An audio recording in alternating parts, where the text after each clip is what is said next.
Hi GT family, my name is Pastor John and today we are going to talk about praise and worship. So let's read Revelations 4 verse 1 to 11. As we read this passage, we are given the imagery of God's splendor, brilliance, majesty and glory. While there may be tons of symbols to understand in this book, the central theme of this passage is heavenly worship. We see here the languaging and posture of this kind of worship. One of the constants in heaven is worship. Since time does not exist in heaven, worship happens, all the time.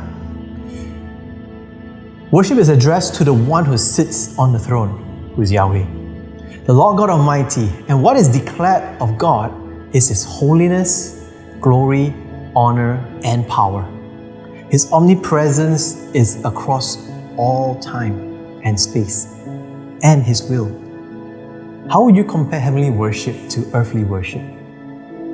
There are many forms and expressions of worship on earth. Why is there only bowing down, casting down our crowns, and singing the same chorus and bridge of the same song over and over and over again? Well, I see it this way, because it is complete and perfect. The words of the hymns, the imagery of dramatic elements that reflect the glory and majesty of God, the living creatures and the 24 elders come together in perfect unity and harmony of sound, light, sensory, voice, movement, and most of all, undivided attention to the Lord God Almighty. The most beautiful and poetic thing about this is that we see everything, every single element being in heaven that was created for that very sole purpose. So why can't our worship just be like that too? Why do we have so many forms and expressions, so many styles of music or ways to help us worship? Because we are not yet perfected. And we are in constant learning of what worship should be.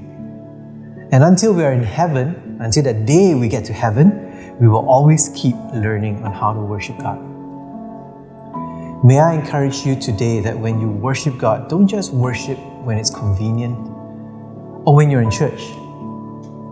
Worship when it's inconvenient. Worship when it's painful. Worship when things go mundane or when things are mundane. But like in Revelations 4, worship is constant and it is always declaring the majesty of God. Declare His majesty in these difficult times. Declare it. Give Him glory, honor, and power in these uncertain times.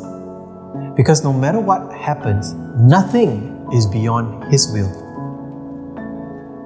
Worship God is what we were created to do. Heaven knows it. Do we?